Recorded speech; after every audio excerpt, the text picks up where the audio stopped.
नमस्कार दोस्तों, आप सभी लोगों का मेरे एस्ट्रोलॉजी चैनल में स्वागत है। आज हम बात करेंगे शनि महाराज जो कि वक्री हो गए हैं 17 जून 2023 को, वो मिथुन राशि वालों के लिए किस तरीके के परिणाम लेके आएंगे। मिथुन राशि काल पुरुष कुंडली की तीसरी राशि, राशि स्वामी इनके बुध होते हैं। अब मिथुन राशि की अगर मैं बात करूं तो पिछले 2.5-3 साल से मिथुन राशि वालों के लिए बड़ा टफ पीरियड चल रहा था, बिकॉज शनि उनके अष्टम भाव में भ्रमण कर रहे थे।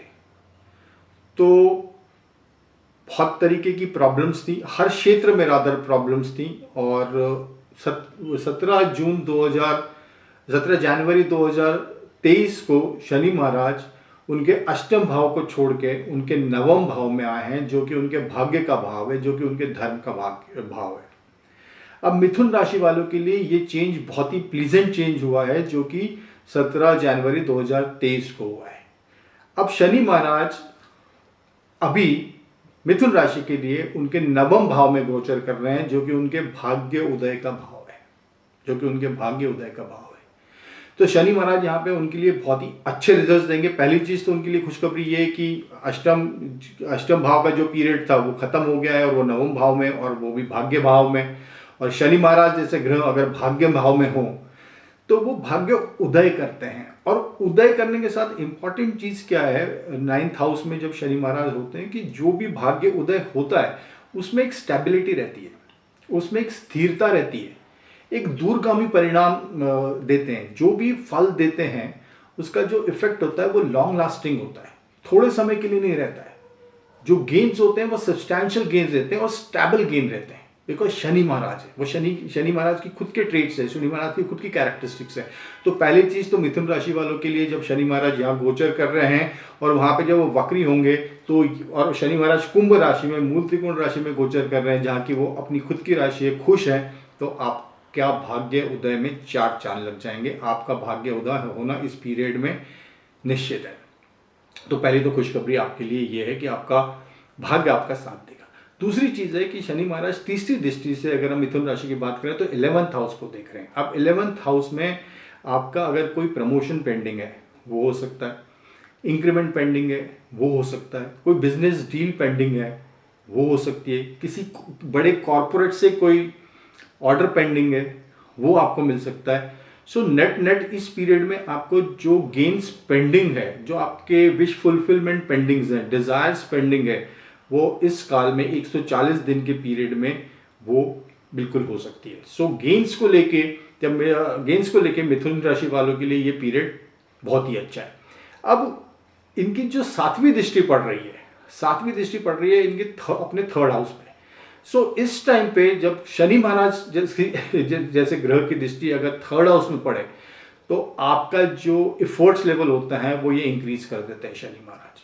आपके करेज में इंक्रीज होगा, आपके वैलर में इंक्रीज होगा, आपके एफर्ट्स में आप इंक्रीज देखोगे, और जो भी आपने काम हाथ में लिया है उसको आप जुझारूपने से उसको पूर्णता की तरफ ले जाओगे, क्योंकि आप में एक एनर्जी लेवल आपका बहुत बढ़ जाएगा। आप क्योंकि पूरी की तरीके से जो मिथुन राशि वालों के लिए जो इफेक्ट्स हो रहे हैं ना, क्योंकि देखिए हो क्या रहा है कि एक प्लीजेंट चेंज आया है मिथुन राशि वालों की लाइफ में कि अष्टम शनि खत्म हो गए हैं, नवम में आ गए हैं, भाग्य ने साथ देना शुरू कर दिया और उसके बाद भी शनि अपने खुद की मूल त्रिकोण राशि में खुद के घर में है, भाग्य उदय हो रहा है। 11th हाउस से आपको 11th हाउस में दृष्टि पड़ने के कारण गेन्स भी हो रहा है। तो एक जो एनर्जी का संचार होता है बॉडी में, हर जगह हरियाली दिखने लगती है, हर जगह पॉजिटिविटी दिखने लगती है, उस तरीके की सिचुएशन मिथुन राशि वालों के लिए बन रही है। तो एक होपफुलनेस, आगे अच्छा फ्यूचर दिख रहा है उनके लिए। तो आपके एनर्जी लेवल्स बढ़ गए हैं, आप में करेज लेने की क्षमताएं बढ़ गई हैं, आप में रिस्क टेकिंग एबिलिटीज बढ़ गई हैं। आप एक कोई अच्छा स्टार्टअप अगर आप स्टार्ट करना चाह रहे हो तो उसके लिए ये एक बहुत अच्छा पीरियड है। तो this is good period for starting a new activity for Mithun rashi, because overall जो सिचुएशन बन रही है मिथुन राशि वालों के लिए वो बहुत अच्छी बन रही है। अब ध्यान जब 3rd हाउस में देख रहे हैं तो यहाँ पे सिंह राशि पड़ेगी आपकी, और सिंह राशि से इनकी शत्रुता है, क्योंकि उनके स्वामी सूर्य हैं और शनि और सूर्य में शत्रुता है। तो चीज़ों का जो ध्यान रखना है वो फर्स्ट ऑफ ऑल उन चीज़ों का ध्यान रखना है कि third house is a house of paper work also. Data हो सकता है कि आपका जो डाटा है उसको आप ठीक से रखिए, मतलब ऐसा ना हो कि डाटा लीक हो जाए कहीं से।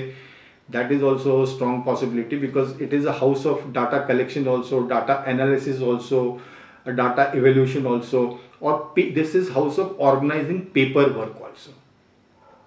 पेपर वर्क जो हम किसी भी चीज़ को जब हम करते हैं तो उसका जो पेपर वर्क होता है वो दिस थर्ड हाउस उसको भी डिनोट करता है। और शनि की वहाँ पे 7वीं दृष्टि पड़ रही है, तो इन चीज़ों को बड़ा ध्यान रखिए। Data, organisation of data plus paper work. So ऐसा नहीं हो कि किसी निग्लिजेंस के कारण हमको वो प्रॉब्लम आ जाए, पेपर वर्क कहीं छूट जाए, या हम पेपर लेना ही भूल जाएं, या पुराने पेपर कहाँ रखें वही पता नहीं है, वही कहाँ, या पेपर कहीं रख दिया हो वो मिल नहीं रहा हो। तो जो पेपर वर्क है, पेपर फाइल्स हैं, उसके तरफ जो आपका पूरा फोकस होना चाहिए वो बड़ा एक डिलीजेंट फोकस होना चाहिए, और उसको आप प्रॉपर पेपर वर्क करके रखिए। वो एक स्ट्रांग पॉसिबिलिटी है कि वहाँ पे कुछ वीक लिंक्स दिख रही हैं पेपर वर्क को लेके। दूसरी वीक लिंक जो दिख रही है apart from all positive which I said, this is a house of neighbours also, this is a house of siblings also, आपके छोटे भाई बहन। सो इनसे हो सकता है किसी कारण ईगो क्लैशेस होने के चांसेस हैं, बिकॉज सूर्य की राशि पड़ रही है, और सूर्य और शनि में हर समय एक ईगो लेवल पे क्लैशेस होते रहते हैं, बिकॉज सूर्य महाराज का जो ईगो लेवल होता है वो शनि को अच्छा नहीं लगता है। तो that is a strong possibility कि सिबलिंग्स, यंग आपके छोटे भाई बहन, नेबर्स, इन लोगों से आप ध्यान रखिए कि इन लोगों से कोई टसल ना हो, कोई ईगो लेवल ना हो। This is one of the points कि जो कि हमको टेक केयर करना है। अगर हम शनि महाराज की 10वीं दृष्टि देखें तो वो 6th हाउस पे पड़ेगी। अब 6th हाउस पे दृष्टि पड़ेगी तो जो अच्छी चीज़ें हैं वो ये हैं कि अगर आप लिटिगेशन में कोई केस चल रहा है आपका, या चल रहा था, या कोई आप कंपटीशन का एग्ज़ाम देना चाह रहे हैं, तो उसमें देर आर पॉजिटिव चांसेस कि इसमें आपको सक्सेसफुल मिले। हो सकता है कोई केस चल रहा हो, लॉन्ग पेंडिंग हो, वो फिर से रीओपन हो, उसको एक नए पर्सपेक्टिव से देखेंगे उस केस को, so that case will get reopen, and probably हो सकता है कि वो आपके फेवर में केस होना शुरू हो जाए। If you are giving some competitive exams, so हो सकता है कि उसमें आपको सक्सेस मिले, और हो सकता है कि अभी ऑलरेडी आप बहुत अटेम्प्ट कर चुके थे बट आपको उसमें सक्सेस नहीं मिली है, तो दिस इज अ पीरियड, हो सकता है कि आपको उसमें सक्सेस मिले। If now this are the positive of 6th house जब शनि वहाँ पे आस्पेक्ट कर रहे हैं। हेल्थ रिलेटेड की अगर, अच्छा डेप्ट रिलेटेड की बात करूं तो इस टाइम कर्जा लेने से बचें, डोंट टेक एनी लोन्स, क्योंकि कोई भी सिचुएशन आए तो वो इस 140 डेज को थोड़ा मैनेज करने की कोशिश करिए, क्योंकि हेस्टी डिसीजन में लेके आप कोई बड़ा लोन ले लो और बाद में उसमें प्रॉब्लम्स आने के चांसेस हैं। लोन लेते वक्त पेपर पे साइन करना, that is also area where you need to take care. And best part is कि जितना हो सके लोन ना लें, और अगर लेने की नौबत भी आए तो हम पेपर्स पे जो टर्म्स एंड कंडीशंस पे है उसको ठीक से देख लें। This is has regards to debts. Now अगर मैं if I talk about health, तो हेल्थ का ध्यान रखना पड़ेगा आपको, particularly bones related issues, feets में प्रॉब्लम होने के चांसेस हैं, घुटने में प्रॉब्लम्स होने के चांसेस हैं। All bones in your body that will come into the picture when Shani is aspecting the 6th house, particularly your spinal cord, ribs, all that. So health related issues crop होने के chances हैं, particularly bones में pains, feet में pains, joints में pains, so that you need to take care. And one more important thing is when Shani is aspecting 6th house, यहाँ पे जो अच्छी बात होगी, अगर आपके कोई शत्रु हैं तो उनका you can able to tame that, शत्रु का नाश आप कर सकते हो, शत्रु को शांत कर सकते हो। So that is a good possibility कि आपके अगर कोई शत्रु हैं और बीच में आ रहे हैं और आप ही ऑब्स्ट्रक्शंस पैदा कर रहे थे आपके कार्यों में, तो वो शांत हो जाएंगे और वो ख़त्म भी हो सकते हैं। So net these are all going to be the efforts when Shani मिथुन राशि के लिए, this is all going to be Mithun राशि के लिए जब शनि उनके नवम भाव में गोचर करेंगे। पहली चीज तो उनका भाग्य उदय होना तय है, क्योंकि अष्टम भाव को छोड़कर भी नवम भाव में आया, खुद की मूल त्रिकोण राशि में है, तो वो मैं आपको पहले बता चुका हूँ। ब्रीफ एक बार फिर से कर देता हूँ। 11th हाउस को देखेंगे तो गेन्स, विश फुलफिलमेंट, ये होना पक्की बात है। जब ये पूरा पॉजिटिव एनवायरनमेंट बनाए और थर्ड हाउस को भी देख रहे हैं तो करेज आपका इंक्रीज होगा, पैशन इंक्रीज होगा, आपको लाइफ के लिए एक जस्ट फीलिंग हो, एक झील की फीलिंग होगी, जस्ट की फीलिंग होगी, एक पैशन की फीलिंग होगी, एक होपफुलनेस की फीलिंग होगी।